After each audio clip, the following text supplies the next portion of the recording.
Going. So today is Halloween, and I thought for a special edition, why don't we celebrate Halloween by doing something scary? So I'm going to do something today that has spooked me for as long as I remember in math, and that's proofs. Oh boy, I hate them.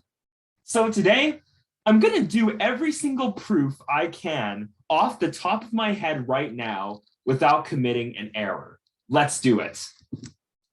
So the first proof is that for any number, for any complex number, z equals a plus bi,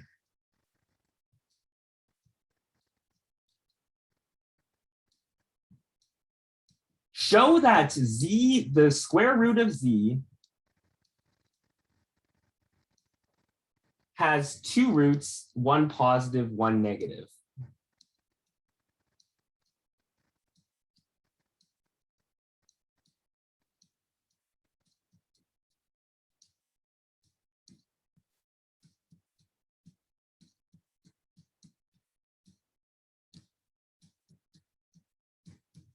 Okay, so generally whenever we do a proof, we try to, we go with what we know in the course and what we've known in previous course, and then we just try to get to the result. Okay, so z equals a plus bi. Now, for every number, when you take the square roots, you'll get both a positive and a negative number.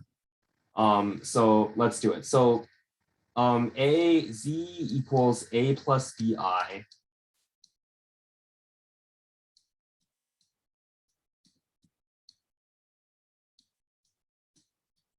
And this is equal to RE. I know I said REI theta. So I'm going to do something a bit different. So it's REI theta. So I theta, this part's true, plus 2 pi k. I'm just describing the angle, where k is any integer. Or r, because I guess both of them. Because, so for example, if you had an angle like this, if you had an angle like this, and let's just call it a pi over 6, I guess. If you add 2 pi, you go into full rotation, you'll go back to its original place. So then it's like, it could also be 13 pi over 6, and so on and so forth. You just add 2 pi and you'll go back to the original place. So yeah, it's I theta plus 2 pi k. So yeah, that's the first part. I'm going to erase this and let's go back to our proof.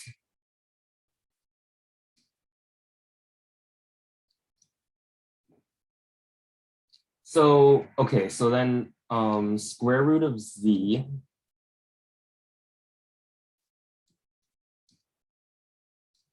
square root of z, then you take the square root of this stuff, so that's the square root of r,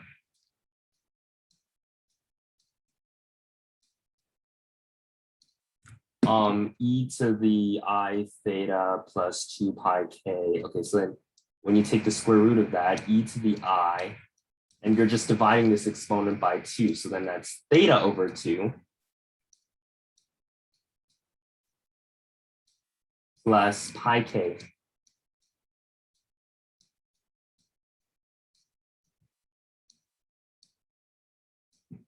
Okay, and as we know, in the plane, r is equal to the square root of a squared plus b squared.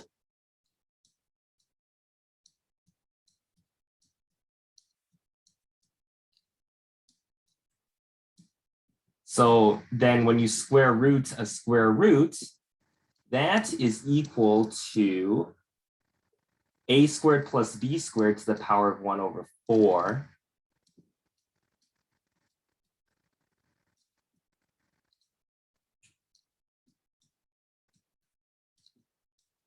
And then e I theta over 2 times, so e to this times e to the power of I pi k.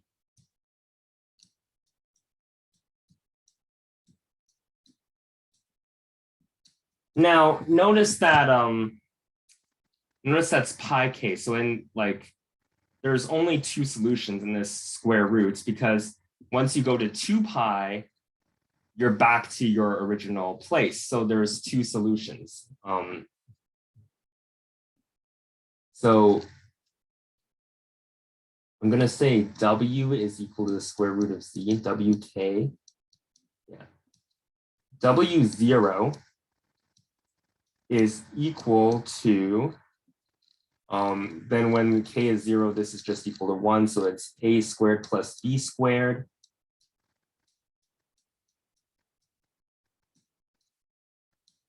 The power of 1 over 4 e to the I theta over 2.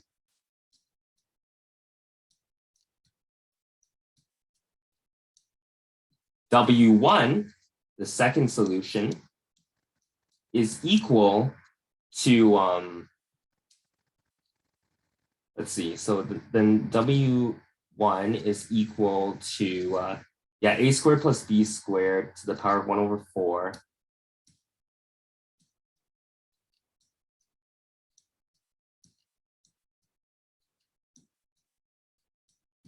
The power of 1 over 4.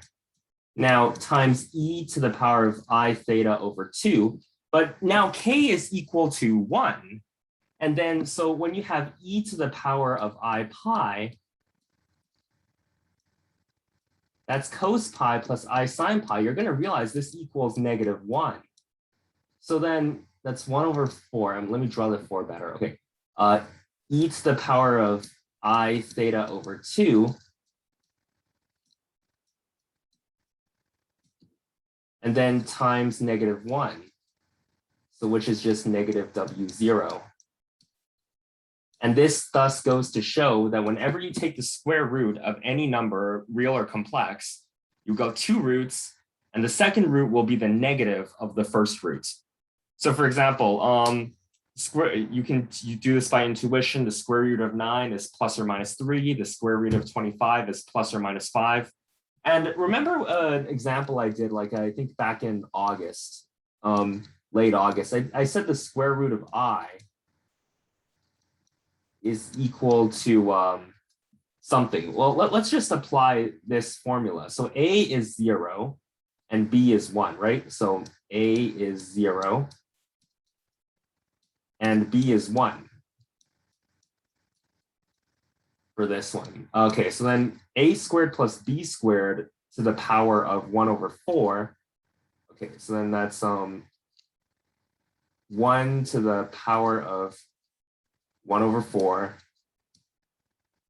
1 times, yeah, 1 to the power of 1 over 4, e to, so then when you're on I, like when you're on the complex plane, I would just be right here. That's pi over 2.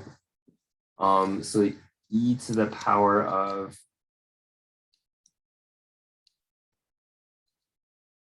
I, but then, so theta is equal to, let me just write all this down. I don't want to, theta is pi over 2. But then you divide, you're supposed to divide theta by 2, so it's I pi over 4.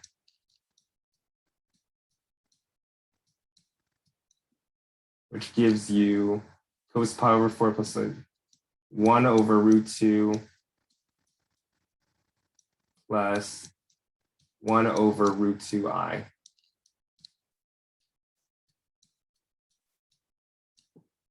And then it also equals 1, because a squared plus b squared is 0 and 1. E to the, then add pi, so that's e to the I 3 pi over 4.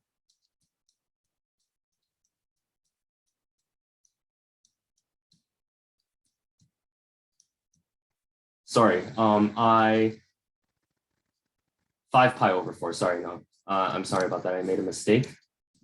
I 5 pi over 4.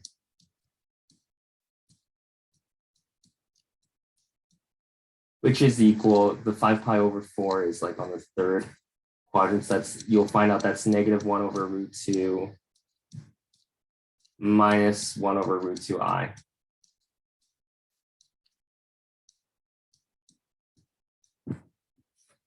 Okay, so that's the first proof. Yeah. Let me just clear all this. Let's move on to the second proof. Prove that sine squared theta plus cos squared theta equals 1. This is pre-calculus 12 stuff. And this is not very hard to prove. So let's say you had a, let me draw the Cartesian plane.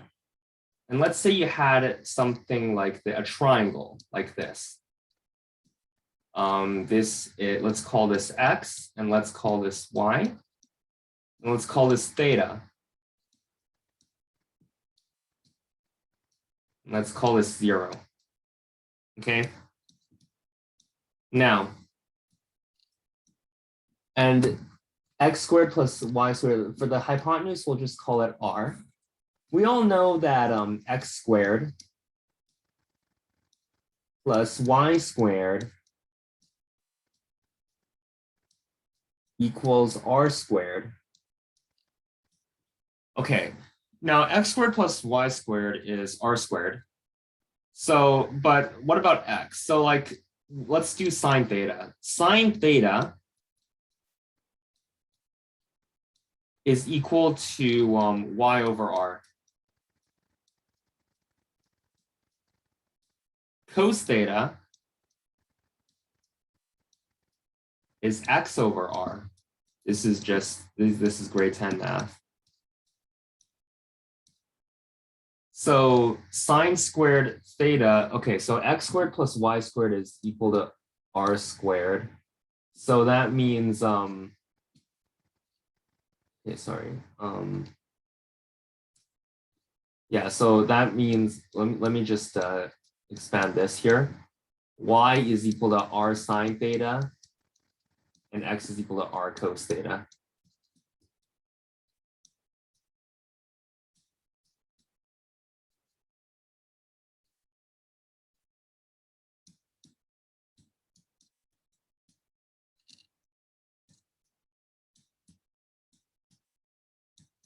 This will be helpful later. X over, let's divide both sides by r squared. So that's x squared over r squared.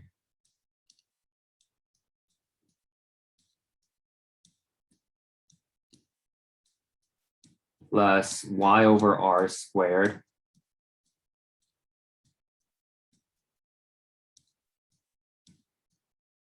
equals 1. And then,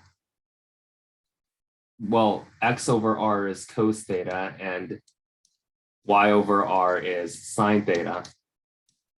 So cos squared theta plus sine squared theta is equal to 1.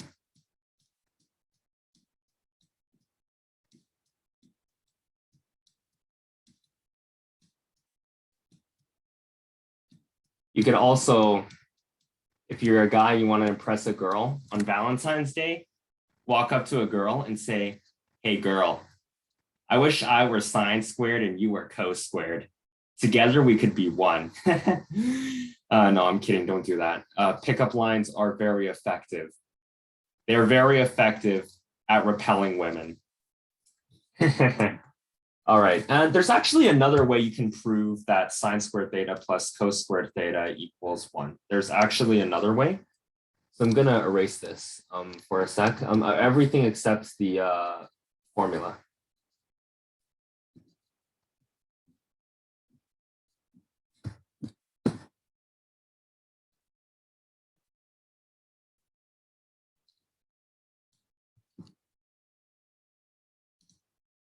Okay, so there you can also do this by another identity. Try cos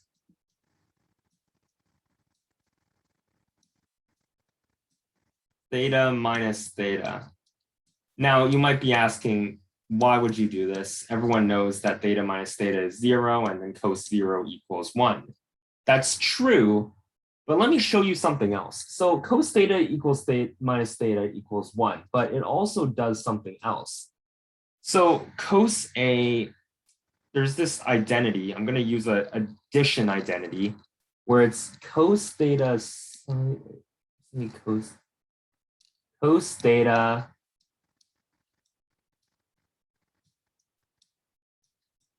actually, I'll write this on the top here so you'll know why. So cos A minus B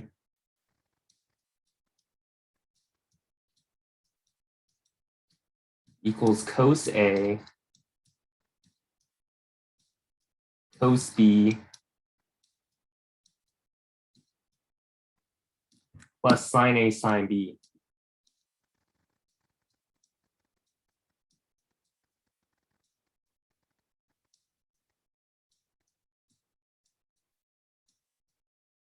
And now A and B both equal theta. So cos theta plus sine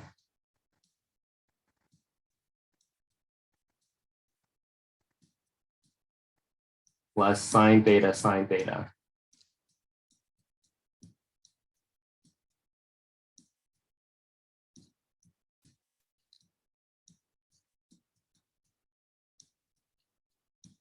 Which is cos squared theta plus sine squared theta equals 1, because cos 0 equals 1.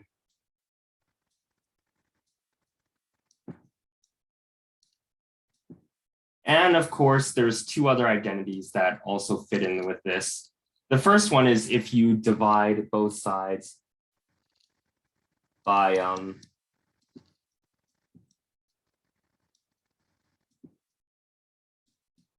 cos squared theta,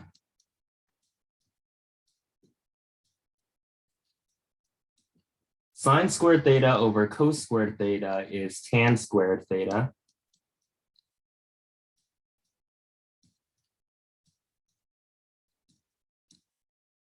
Cos squared theta divided by cos squared theta is 1, divided by cos squared theta is 1.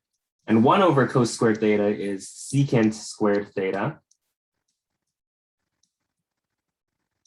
And there's also another one, if you divide by sine squared theta.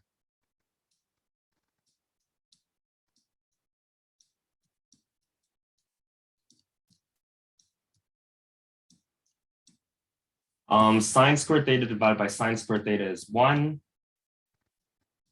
Cos squared theta divided by sine squared theta is cotangent squared theta. And 1 over sine squared theta is cosecant squared theta.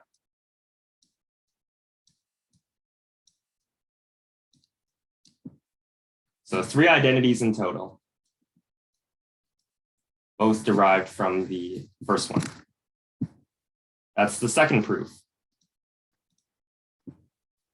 The third proof is I'm gonna prove the triangle inequality, but then I'm going to also do something else interesting. So yeah. So I'm gonna say, yeah, so Z1 plus Z2 is less than or equal to this Z1 plus abs Z2.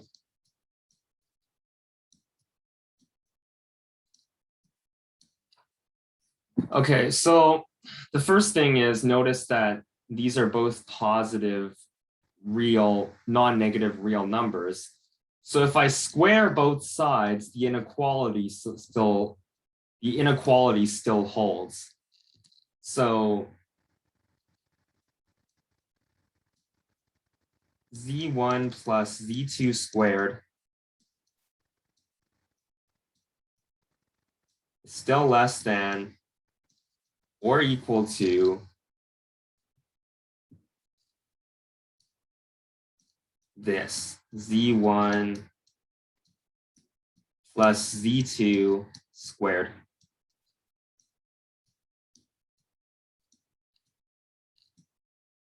And then, okay, so then this one, there's this thing that like, if you take a complex number and multiply it by its conjugate, you'll get its absolute value squared. So that means something like this. So Z1 plus Z2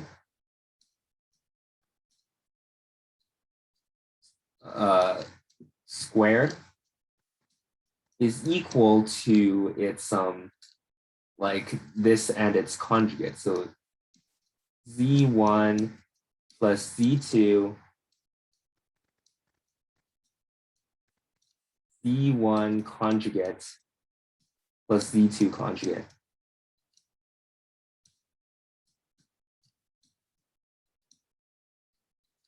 Which is equal to Z1 conjugate plus Z1 conjugate Z1 Z2 conjugate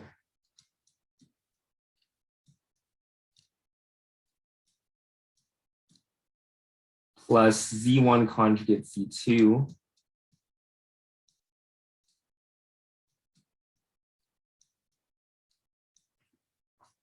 plus Z2 conjugate.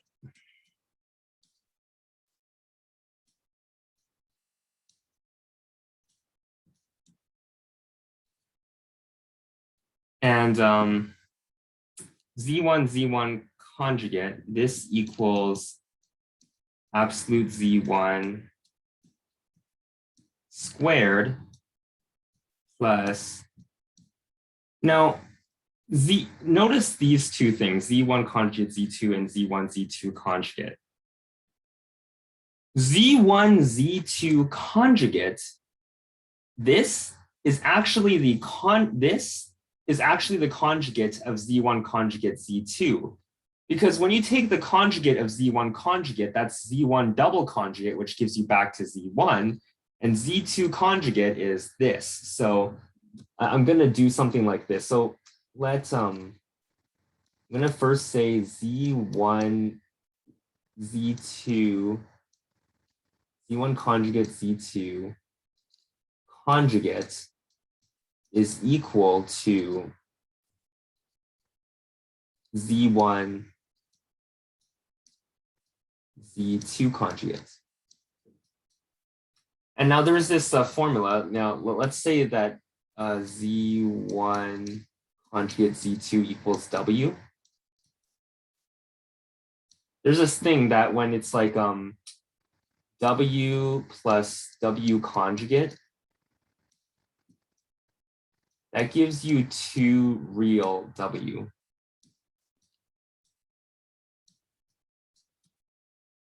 So that means applying what I just said here, that is equal to 2 re of Z1 conjugate Z2.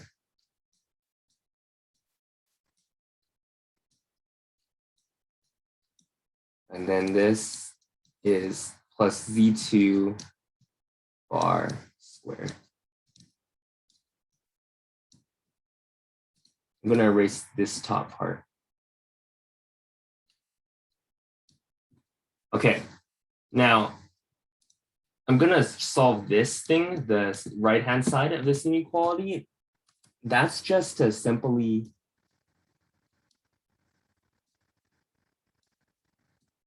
Z1 squared plus 2Z1 bar Z2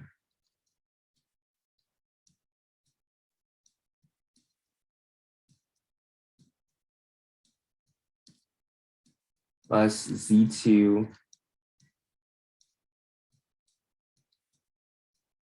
bar squared. Okay, now Z1 bar squared, I'm gonna, so this Z1 bar squared plus 2 re Z1 bar Z2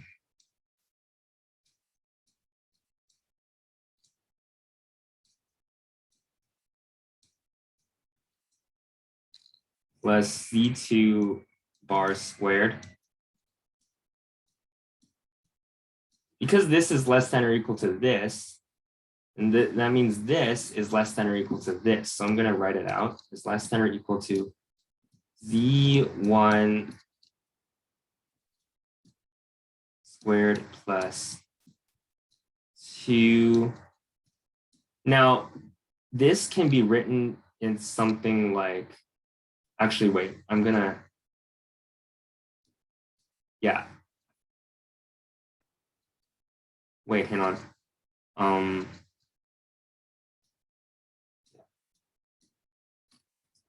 I'm gonna let you know something right now.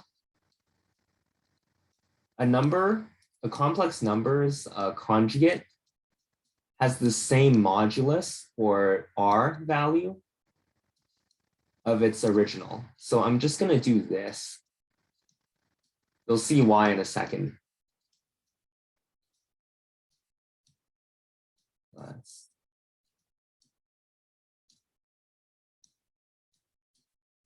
Now we can cut down for the inequality, still called this cancels out with this. This cancels out with this. And we divide both sides by 2. This cancels out with this. And so re of z1, z2, z1 bar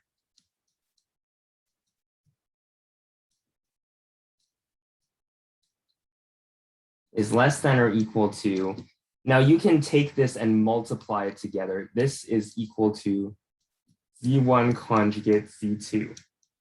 You can take two moduluses and multiply them together like this. Now let's, I'm gonna do something. Let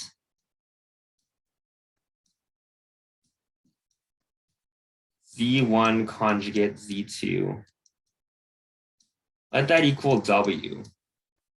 Let that equal a complex number w. So re of w is less than or equal to the modulus of w. And this is true. So we're done the proof. And why is it true? Well, if you have a number here, like let's say you have a number with this type of modulus r, then, well, like the only way for the inequality for the re of w to equal the modulus is if the imaginary part were to equal 0. Otherwise, re of w would always be less than its modulus. So yes, this statement is true. I'm gonna I don't want the video to be way too long. So what I'm gonna do instead is I'm gonna leave some really cool properties of the triangle inequality in a separate video, but let's move on to a few other proofs.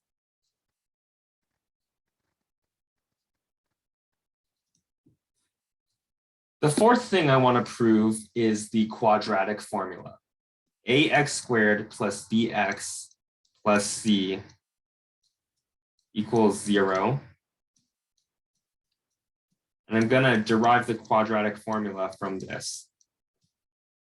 I learned this in grade 11 around March of 2016. I don't remember the exact date. So yeah, let's do it. I'm going to show the quadratic formula from this. So ax squared plus bx plus c equals 0. Okay. The first thing I'm going to do is divide everything by a. So x squared plus b over a x plus c over a is equal to 0. And this is true because a is never equal to 0. In fact, I'm going to put this here as a reminder, because otherwise it wouldn't be a quadratic formula. It'd just be a linear equation. Okay, so that x squared plus b over a x plus c over a is 0. Okay, x squared plus b over a. I'm going to move the c over a to the right-hand side. So x squared plus b over ax is equal to negative c over a.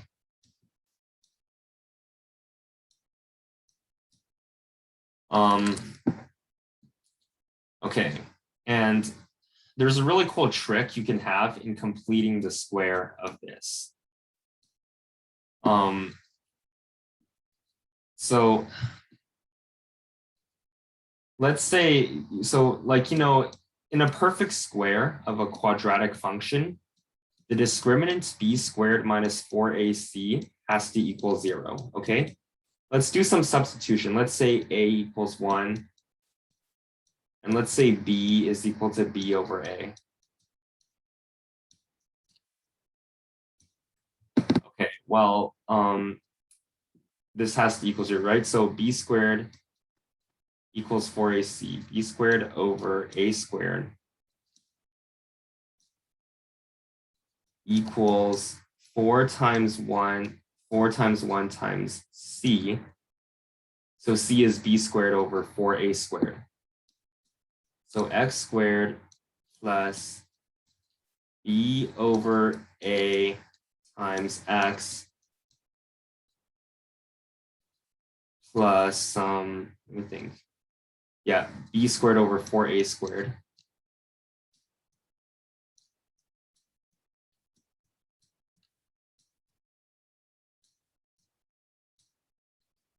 Is equal to negative c over a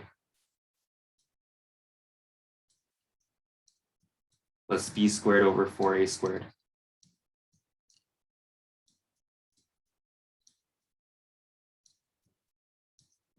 I'm gonna erase this part.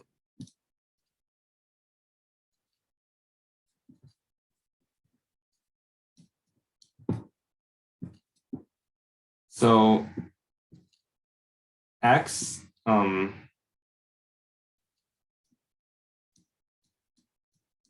plus, this is a perfect square, so x plus b over 2a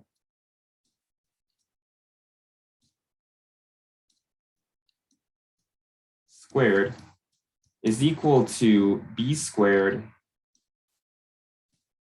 over 4a squared. I'm going to multiply the top and bottom by 4a. So minus 4ac over 4a squared. Take the square root of both sides. X plus b over 2a is equal to plus or minus the square root of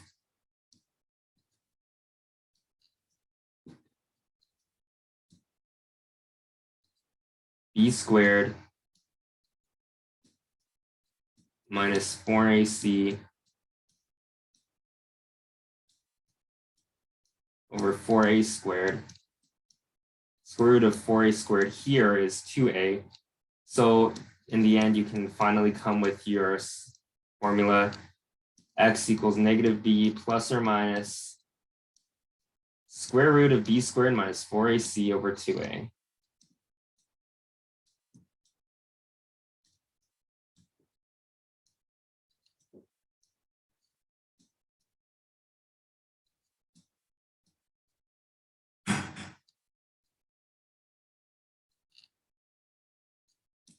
All right, so that is all. Okay, so let's do one more proof for today. And I'm going to prove, this is something from number theory. I haven't taken number theory, but I remember watching this proof a really long time ago, and I still remember it today. So prove that a number is congruent to its digit sum mod 9.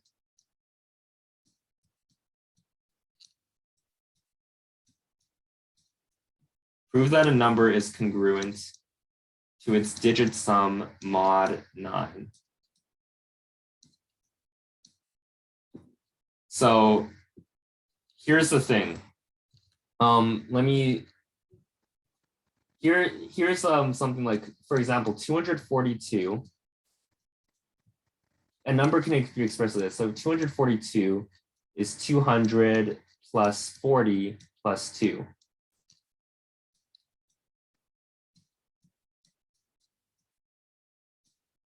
And in general, like, 242 can be written as, whatchamacallit, 240, and this also equals 2 times 10 squared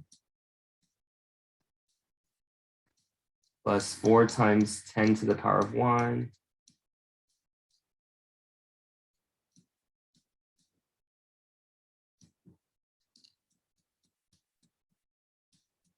plus 2 times 10 to the power of 0.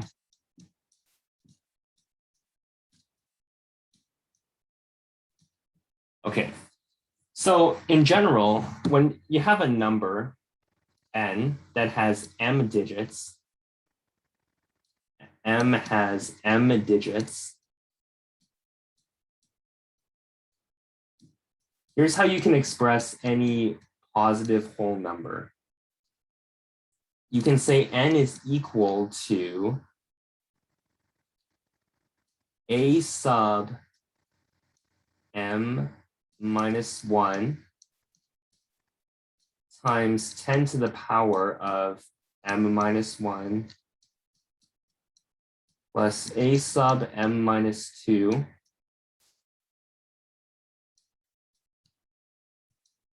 times 10 to the power of m minus 2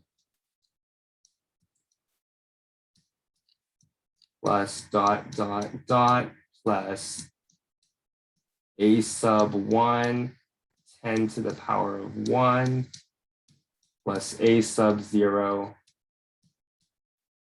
10 to the power of 0. Okay, now, for example, in 242, that had 3 digits. It was 2 times 10 to the power of 3 minus 1, which is 2, plus 4 times 10 to the power of 3 minus 2, which is 1, and then so on and so forth, right? Okay, so now let's take the mod 9 of both sides. So n is congruent. Remember what I said, equality implies congruency. So you can say n is congruent to n mod 9, which is congruent to all of this. I'm going to call this D. I don't want to keep doing this. D mod 9.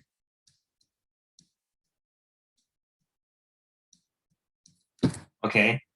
Now, anytime you have like 10 to the power of a non-negative integer, it's going to be congruent to 1 mod 9, because like 10 divided by 9 gives you a remainder of 1, 100 divided by 9, 1,000, so on. It'll always be congruent to 1 mod 9 since there's a remainder of 1.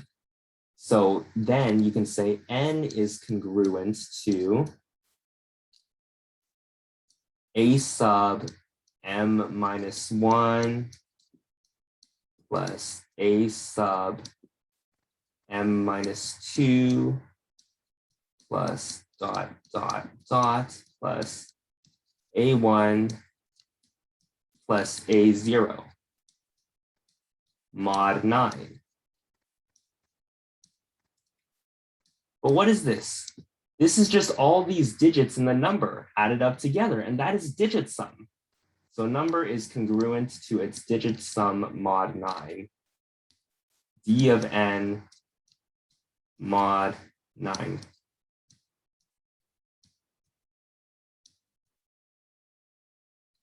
That means anytime you divide, if you want to check the number's divisibility by 9, instead of just dividing the whole number by 9, you can add up all its digits.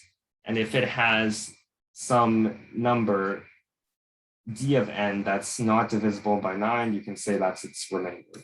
So yeah, those are all the proofs I wanted to share for you today. I hope you guys had a fantastic Halloween. I love to stay, but now I gotta jump. I'll see you guys on the other side of the bridge. Catch you next time.